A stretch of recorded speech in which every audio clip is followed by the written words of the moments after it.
আমার ফোনে ছিল, কারণ ফাহিমকে আমার আইফোন দিয়ে আমি ছবি তুলি, ভিডিও তুলি।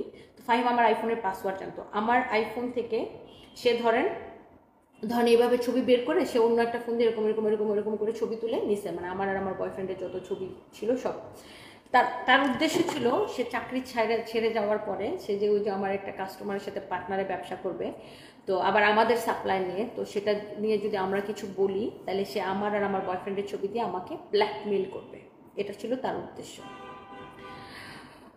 সো তারপরে আমরা ফাহিম যেটা দেখাচ্ছিল ওটা দেখো তো, ছেলের সাথে ছবিটা, তানভীর। তো তারপরে আমরা ফাহিমকে হচ্ছে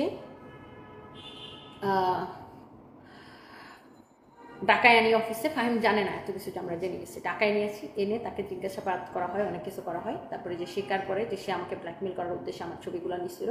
তারপরে তার থেকে আমরা লিখিত, মানে সে অনেক হাতে পায়ে ধরে আমার, তাকে আমরা পুলিশে দিতে চাই, পুলিশ কলও দিছিলাম, কিন্তু তারপরে তাকে পুলিশে দেয় নাই, যেহেতু সে অনেক হাতে পায়ে ধরতেছে, এতদিন চাকরি করছে, কান্নাকাটি করছে। সে বলছে যে সে আর জীবনে এই কাজ করবে না এবং সে এই সমকামিতা সাইরা দিবে, এই পাপ কাজ থেকে সে দূরে যাবে। তাকে আমরা বুঝাইছি যে আল্লাহর পথে ফিরে আসো।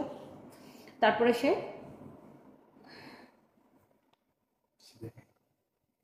জাস্ট এতটুকু দেখাইলাম, আর বাকি কিছু বললাম।